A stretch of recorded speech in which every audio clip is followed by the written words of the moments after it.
బా ఎంత బాగుందో అమ్మాయి.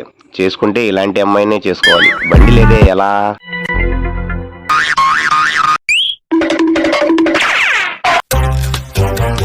ఏంటిడు బండి లాక్కుపోయాడు?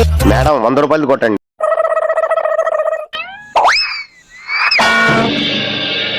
అన్నా 100 రూపాయలు అన్నా. దారిలో బండి అయిపోయి నేను తోసుకొస్తాంటే ఆయిల్ కొట్టించు డబ్బులు అంటావేంట్రా?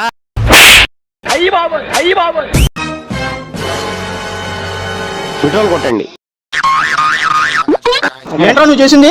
అన్నా పెట్రోల్ కొట్టించానన్నా. నేను డీజిల్ కోసం వస్తే నువ్వు పెట్రోల్ కొట్టించావేంట్రా? ఏంట్రా నీ గోలా పద్దాక బంకు చుట్టూరు తిరుగుతున్నావు నన్ను చూడటాక? ఏం లేదు మేడం, మిమ్మల్ని చూసిన కాడి నుంచి పెళ్లి చేసుకోవాలనిపిస్తుంది. అయితే నువ్వు పర్మిషన్ తీసుకోవాలి. ఎవరిది చెప్పండి మేడం, ఎమ్మెల్యేదా ఎంపీదా? నా మగుడిదిరా. అయితే మీకు పెళ్లి అయిపోయిందా?